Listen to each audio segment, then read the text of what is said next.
პირველ რიგში, რა თქმა უნდა, მაინც შედეგი ძალიან მნიშვნელოვანია, როცა ნაკრებს ეხება საქმე, თუმცა ეს თამაშები ჩვენთვის პირველ რიგში ქონდა დატვირთვა იმის, რომ ვემზადებოდით ოქტომბრის თამაშებისთვის.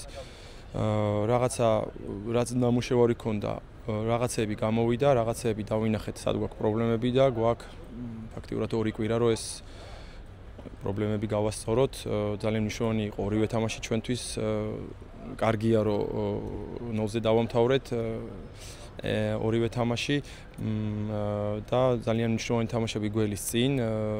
განწყობას კარგი გვაქვს, თუმცა საკმაოდ ძლიერ გუნდებთან გვიწევს დაპირისპირება და რთული თამაშები გველის, ამიტომ ყველაფერი უნდა გავაკეთოთ მაქსიმუმი გუნდმა, რომ შემდეგი ჩვენი მნიშვნელოვანი თამაშები მოვიგოთ და ჯგუფიდან გავიდეთ, ეს არის ჩვენი მიზანი, რა თქმა უნდა. 24 ოქტომბერს გვიწევს ისლანდიასთან სახში თამაში, ამავე სტადიონზე ვითამაშებთ და შემდეგ 30 ოქტომბერს თამაშობთ საბერძნეთთან, სამგუნდიანი ჯგუფი არის, მოგეხსენებათ, ორი გუნდი გადის და ჩვენი მიზანი არის უპირობოთ, რომ ამ ჯგუფიდან უნდა გავიდეთ.